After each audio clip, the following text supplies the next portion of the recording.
आए लो दीदी, बहुत सुंदर देहाती भजन बा, पूरा जरूर सुनम लो। हर हर महादेव।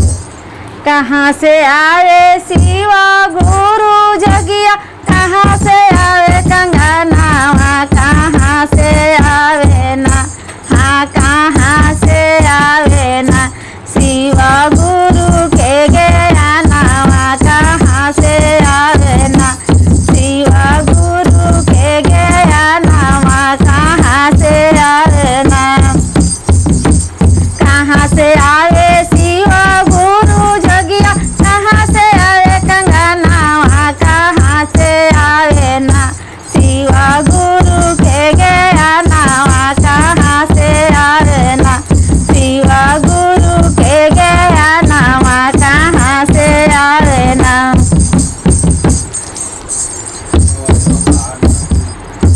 देवलोक से आवे शिव गुरु जगिया, काशी से आवे कंगनावा, देवलोक से आवे शिव गुरु जगिया, काशी से आवे कंगनावा, चर्चा से आवे ना, हाँ हाँ चर्चा से आवे ना शिव गुरु के ज्ञानवा, चर्चा से आवे ना शिव गुरु के ज्ञानवा, चर्चा से आवे ना।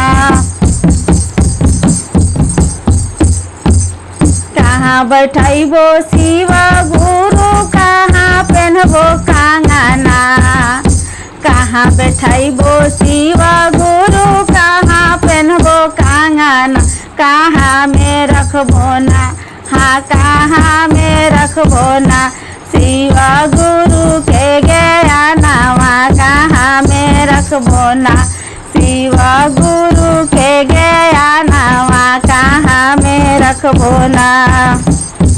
अंगना बैठैबो शिव गुरु, अरे अंगना बैठैबो शिव गुरु, हाथ में पहनबो कंगना,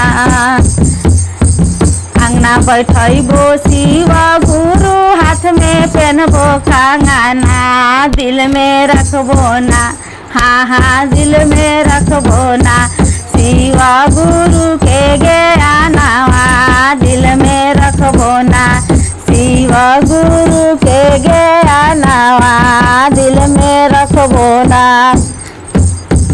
सुबह उठी दाया मंगबो, दिन में करबो चारा चार, अरे सुबह उठी दाया मंगबो, दिन में करबो चारा चार, साजी बेरिया, हाँ हाँ साजी बेरिया, करबो नमन पारा रामावा, साजी बेरिया, करबो नमन पारा रामावा।